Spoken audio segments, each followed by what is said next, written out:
Några av de allra mest kända profilerna i League of Legends är inte spelare, vissa av dem är casters. Och vi sitter bredvid en här nu som har blivit kallad den bästa analytikern i League of Legends. Och det är ingen mindre än MonteCristo.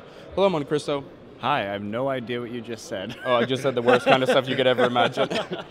No, but seriously, like, how are you doing? I'm doing well. Yeah. I gave you a very nice introduction, by the way. Thank you very much. I'm sure you did. Yeah. So if we I guess just general small talk to begin with, I guess, since I want to get a bit deeper into this later. But obviously, this tournament, is there any words to describe it? The biggest upset in League of Legends history. I mean, it's been a pretty wild ride, which is fun, you know, because frankly, the last several years of international competition have been pretty damn boring because it's been incredibly predictable. I mean, in the last 2 World Championships, I predicted the winner before the tournament even started. So it's nice to see things get mixed up a little bit, to have some exciting games. It's still an anomaly. I think MSI will turn right back into a Korea versus China final. But for the moment, it's a fun ride, and it's been a very interesting event for sure. I mean, did you feel like this might be like an old question, but given the fact that you then said that you were able to predict the 2 last world champions even before the event started, did you feel like that was did you feel like that gave you more like maybe, I guess, like authority when it came to the subject, when there were doubters, that when you could just say, you know, I knew it months in advance, you know? Was that ever anything? I mean, not really. I just think it went to show like how strong some of these teams were coming in and how advanced the Korean region was more than anything. Obviously, having more regional parity certainly increases the hype around these events and keeps people interested in LoL across the world. So it's a good thing. So obviously, since you mentioned Korea, I think that's the best place to start because, like you said before, it was the most interesting region because it was just the highest level of skill, and it still is. But now it's interesting when pretty much all the stars have left the region going to China. Like, of course, new stars have emerged from there. But when you first got to realize the grand scale of the exodus, so to speak, from Korea to China, like, how did you even begin to react? Were you surprised? Oh no, I wasn't. I mean, I wasn't surprised. I think that the players should go where they're going to get paid. They have a very short career, and they need to make the most of it while they can, considering all the sacrifices that you make in terms of education and job experience to be a pro gamer. They need to get paid well. And as for kind of what happened later on, I suppose my thoughts were that this was going to weaken the Korean scene temporarily. But the thing about Korea is that it produces great players with a lot of regularity. I mean, if you look at the competitive history of just champions in Korea, you know, we've completed 8 seasons and we've had 7 different teams win. Right. So there's always more up-and-coming players, more up-and-coming teams, more up-and-coming power. GE, a brand new team this year. They were looking pretty much unstoppable up until this tournament, which was, I think, obviously a massive underperformance and a stunning upset. But you know, they have a very good shot of winning this season. So do a couple other teams like SK Telecom and Jin Air. But when we see this exodus, one thing that helped the Korean scene was that they went down to 1 team, so that kind of concentrated the talent again in a certain way. And also there were a lot of spots for up-and-coming players. And it's important to remember too about Korea is that there have been a lot of instances with new teams have been formed and they become very powerful and very dominant very quickly. Like, if we remember, SK Telecom in 2013 was formed and started playing, I believe, in February and had won Worlds by October. So right now we're looking at a lot of players. I think next season is on Najin, just because we see players like Peanut and Tank coming out, and Peanut is obviously extremely good. So where are these players going to be come the World Championship? So in the short run, yes, losing all those players did hurt, but those players don't appear to be, for the most part, as motivated in China. And also their careers probably have peaked already, with the exception of, I would say, like Deft and Pawn and Spirit, some of the very young players that went, but the older players, especially players like Dade, Mata, Dandy, are really not looking as good right now. Even Imp to a lesser degree, but in a few more months, I mean, I think it's amazing that Korea has been as strong as it is, considering they lost like 20 of their top players. So by the end of the year, I think it'll all even out again.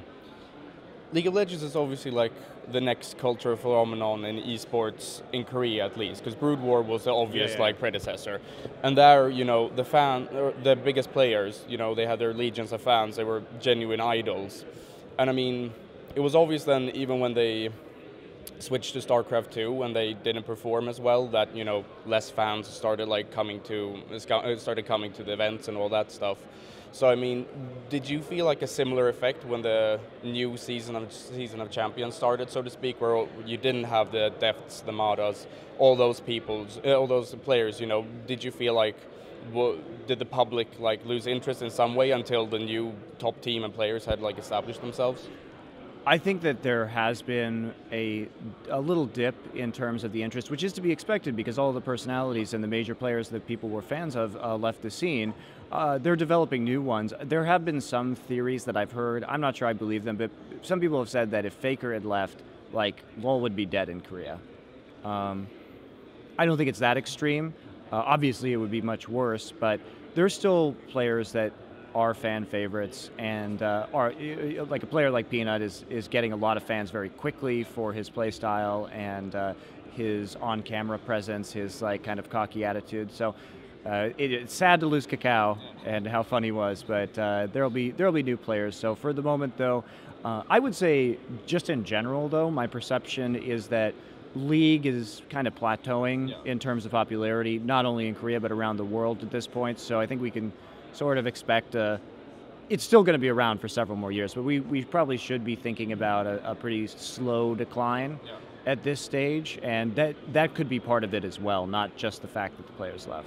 But are you nervous in a kind of way then that any sort of established new talent will just go to China as soon as they can,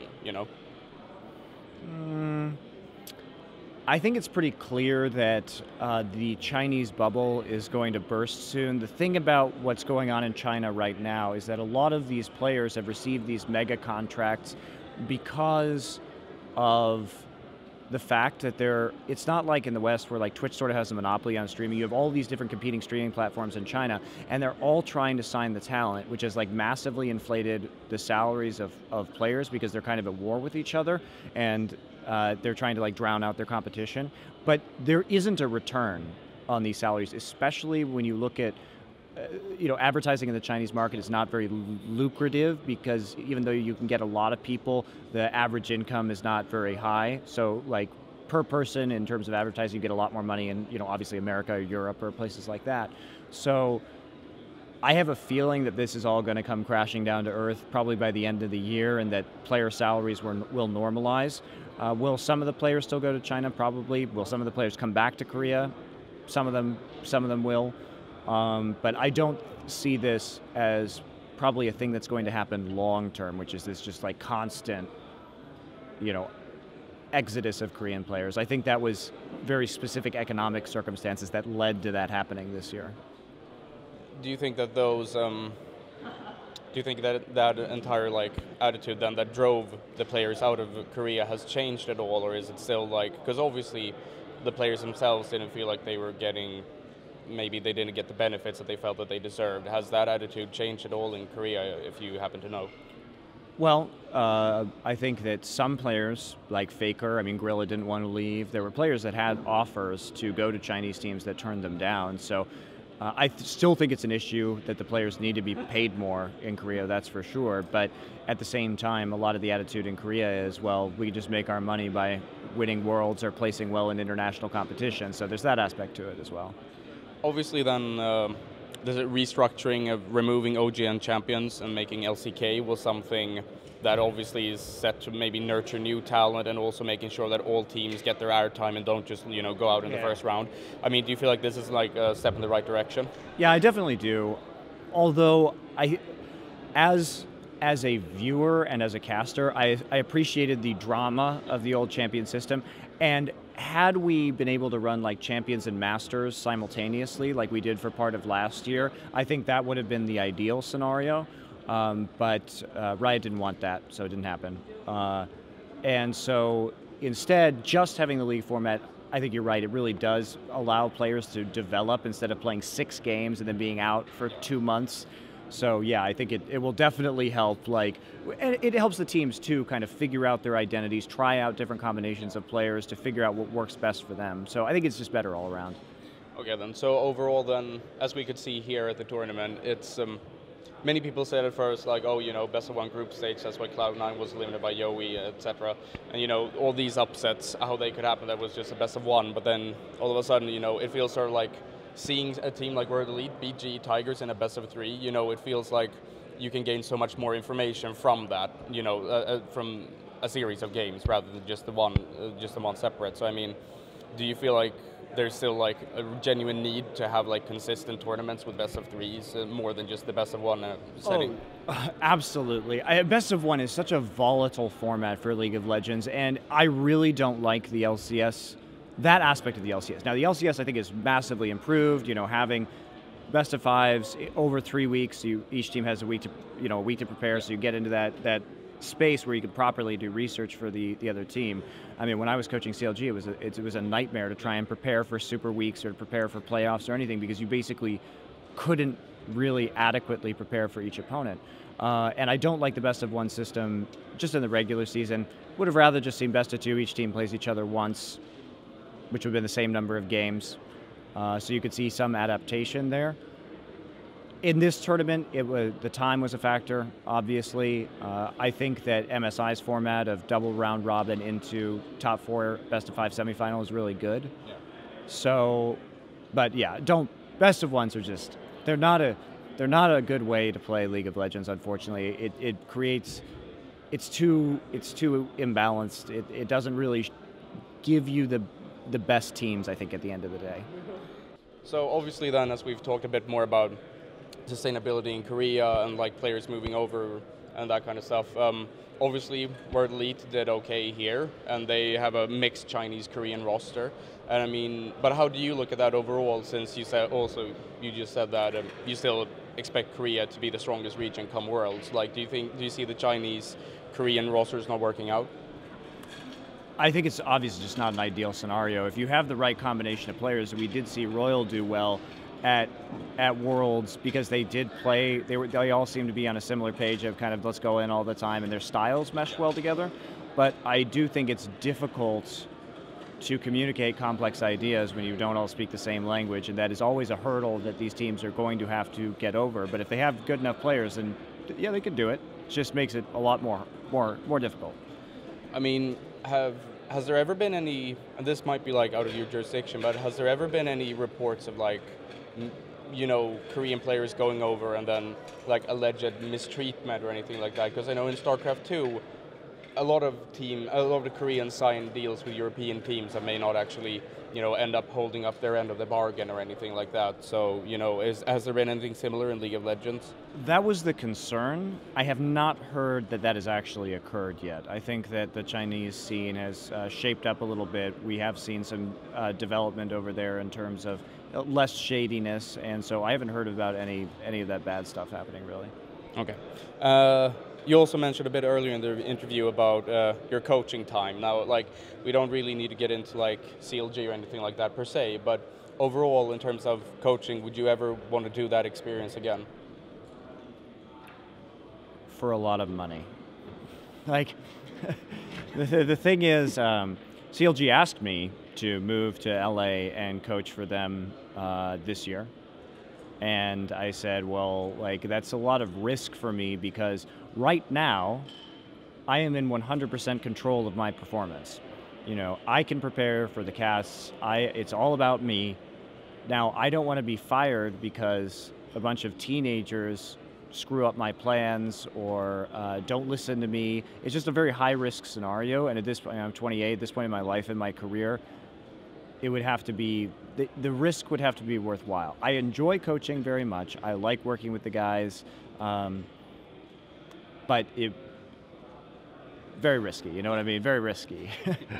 Well then, if you then look overall at the support that the coach role has gotten now from Riot itself, you know, do you see like a lot of teams utilizing it properly? Like, obviously you can't, maybe you don't like know how each coach does his work, but do you see like a drastic improvement in certain things like, you know, your infamous rotations or like map control and that kind of stuff. Do you see that like the West is changing fundamentally in that aspect? I think it's just team by team. And again, I don't know about who does work on XYZ team or how many analysts they have. You know, I really have no idea what the infrastructure is, but certainly some teams I think are using it well. I think CLG, TSM, Liquid, these are all teams. I don't have as much contact with the EU teams, so I'm not really sure. H2K probably seems to be doing stuff there, but yeah, like Gambit as well. But otherwise, I'm not sure, like, because I don't know these people and haven't had conversations with them or don't know what the infrastructure is. But hopefully, the hope is that over time, as teams try new coaches, if one doesn't work, then you can get another one because you have the salary available from Riot. And so eventually, hopefully, all the teams will find a coach that really works for them. And it may take some time, but it'll happen eventually. So if we like take a look outside of MonteCristo, the analyst, you fill that role too in this case too. But summoning insight is obviously something, you know, maybe like your own little side project together with Thorin. That's obviously is growing and growing. I mean, how do you? There seems to be this sort of divide between MonteCristo, the professional, and then, you know, on the out, you know, you do this on the side, and of course that's fine. But do you ever feel like you sometimes have? Do you ever feel like you've ever felt repercussions for actually being on a show associated with Thorin and maybe like having controversial opinions and actually airing them? Oh yeah, absolutely. I have felt repercussions. At times, the show has not made Riot very happy, or certain teams very happy, or other people very happy. And yeah, it is. You know, there is an edge to it, and there is controversial elements. And sometimes people like to associate Thorin's opinions with being my opinions when they are in fact not, or things he says, and thinking that I approve of them when I don't. And I'm very public, and I also tell him in private that I do not appreciate some of the things that he says. But that is the risk you get with working with him. There's a lot of upside to Thorin. There is some element of danger there for sure. But you kind of have to take the bad with the good in that situation. And he's a good friend of mine. I think he's very intelligent. He's an excellent host, great, very funny, great to work with, extremely knowledgeable, and very professional when he wants to be, and very unprofessional when he doesn't give a fuck. And I don't know, it's an interesting ride, but Thorin and I are working on projects. We plan to continue working together for a long time to come. Beyond League of Legends, whatever the next game is, you know, we're setting up our Insight on esports stuff. We're trying to branch out into doing other shows, other content. So we don't really view this as like a very short-term partnership. This is something we'll be working on very heavily together for probably many years. I mean, that's pretty interesting since you obviously started as an esports journalist in that sense, together with GG Chronicle, and you conducted interviews, you did in-depth articles, and you had a podcast as well focusing on strategy and just League of Legends games, League of Legends in general. So I mean, do you feel like this doing something inside like completely fills out that entire need you may have for like a journalistic outlet? No, you know what? I'd like to get back into writing again. I just have to find the right organization to do it with, because I think that doing written analysis really challenges me to think more deeply about the game. So I think that my casting benefits more when I'm actively writing about the game as well. And I was an English major in college, you know, I like writing in general, so I would enjoy doing that. But it does feel some of that desire. And also, I just like being able to talk about League of Legends around the world and have discussions about teams that I don't get to talk about in Korea very often from all the other regions, and kind of theorize how they do against one another. And I just think it's fun. Yeah. So like, say that the right offer came up then, and they, you know, either casting or writing, what would you rather do? I don't know. You know, honestly, I enjoy casting, but I actually prefer being on the analysis desks, because I feel like I have a little bit more freedom to joke around or be a little bit more biased, or, you know, have a good time, where you try and stay pretty neutral in casting. So I think in the long run, I'd rather probably do shows or like post-match content or writing than just like casting the games itself. But I mean, I enjoy both, but I think I like that a little more. Okay then, so I guess if we return to Katowice here, then the final is obvious. It's North America versus, or like the world versus China, Korea, however you want to put it. How do you think it'll end?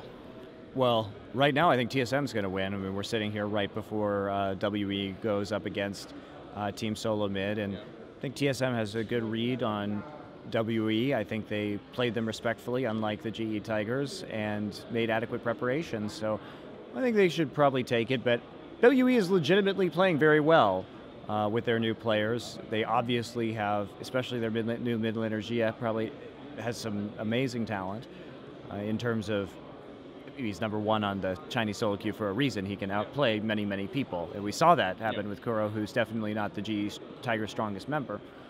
So, yeah, I think this will be TSM's day, but perhaps WE will pull it out. I mean, personally, I'm hoping for WE just because it's such an incredible story. Like, if you think about it, it would really be like the Cinderella story of League of Legends. This team at the bottom of the LPL makes last-minute substitutions, has never played as a five-man team before coming to Poland to practice for a couple days, and then all of a sudden takes the title. That's just awesome. So I'm pulling for them a little bit for that reason. It would also be like the first international tournament a Korean hasn't won since World Elite won IPL 5 too. Right, so. the full circle. You know, there's a certain beauty in that. That's true. That's a very good point. So yeah, it would be fun. So it doesn't. Obviously, I don't really care, but I think that's the better story. Okay, thank you. I really don't have much more to add. Thanks a lot for the conversation. Any final words?